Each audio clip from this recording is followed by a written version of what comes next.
Hello, I'm Julian Rawle, Chief Executive of Market Echoes, and I'd like to talk to you about my latest blog, The 3 Best Market Research Techniques Ever. The news has been full recently of the problems besetting the UK's biggest retailer, Tesco. Not a day goes by without some other piece of bad news. And one of their elements of their turnaround strategy has been to walk away from their Fresh and Easy chain in the United States. Fresh and Easy was their entry into this notoriously difficult retail market in the United States.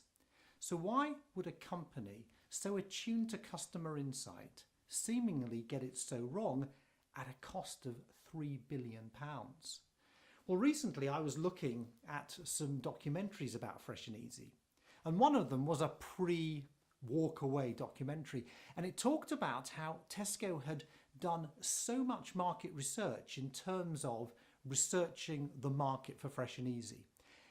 They'd lived in people's houses, looked how people purchased, followed people around when they went shopping, even bought products from competing supermarkets, paying only in cash lest a researcher's credit card got traced back in some way to Tesco.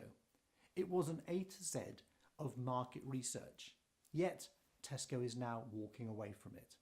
It reminds me of my days in the UK museum sector in the 1990s. One of the museums that opened in the 1990s was the Museum of Popular Music in the formerly important steel city of Sheffield in the north of England. Research was undertaken. It was an obviously interesting theme. The museum opened in 1999 and closed in 2000. And let's not forget the daddy of them all, the launch of New Coca-Cola in the 1980s. Coca-Cola researched in huge secrecy the formula of its new drink, and statistically viable, the target audiences said it was the drink that they liked. So New Coke was launched, and 2 months later, guess what it was replaced with? You guessed it, Old Coca-Cola. So what does this tell us about market research? Is all market research a waste of time? No, not at all. I'm a great believer in understanding your customers, your competitors, the future, the present. But sometimes we can overanalyze and over-research. Let's go back to our 3 examples. Fresh and Easy was done in a bubble. It was a market research agency's dream. Everything that could be done was done, but the problem was that Tesco Land ended up being inside the bubble rather than outside the bubble.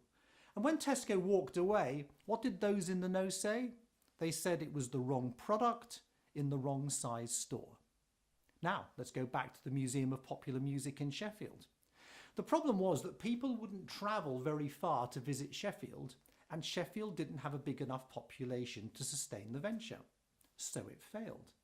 And finally, New Coke, Old Coke. The target audiences, the customers said, we don't want you to mess around with our heritage drink that we've grown up with. Thus the failure of New Coca-Cola. 3 strategies, 3 in-depth market research projects, 3 failures, 3 predictable failures. So what should you do? The first thing is that managers should start getting back into the habit of talking to people and talking to their customers. I'll say that again, talking to people, because it seems to have been a skill that we've rather lost as we hide behind technology. We've lost the skills of Sherlock Holmes to those of Mark Zuckerberg, and it doesn't always work. So now let's finish off with my 3 research techniques. Number 1, it's time to hang out with your customers and talk to them. It's amazing what insights you can gain if you have a 1-hour meeting with 20 of your customers. That's 20 of your customers, not 20 consumer panels or research groups. You'll learn a huge amount about what your customers are thinking. It won't give you the whole picture, but it'll start you on that pathway. Number 2, hang out with your competitors. So how do you hang out with the competition? I once did some work for a bakery, and it had a number of retail outlets, and the chief executive wanted to know how he was doing against the competition. So I said, well, why don't we just spend a day visiting the competition?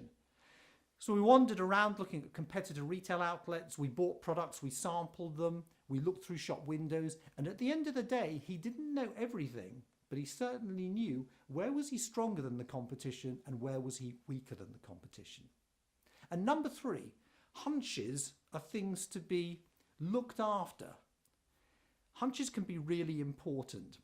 Sometimes you've got to go out after things that you really believe in, and often they can be the result of talking to 20 customers. If you read the blog, you'll see that I talk about a particular article, and it's an interesting article where managers with vision employ creatives to implement that vision, but they get so scared about what the creatives are doing that they walk away or run away from it.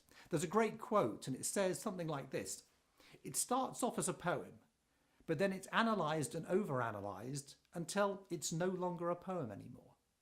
So let me bring things together. It really is time for managers to start getting out from behind their desks and interacting with their customers. It's a great way to do market research. Hanging out won't give you the full picture, but what it will do is prevent you from spending huge amounts of money on researching projects that are always going to be failures, but it might also encourage you to pursue ones that your hunch says could be real successes. Hanging out with your customers isn't going to give you the full picture, but it's certainly going to lead you in the right direction. It's all about asking those right questions. Market Echoes can help you ask those right questions and quite possibly save you a lot of money at the same time. We'd love to hear from you.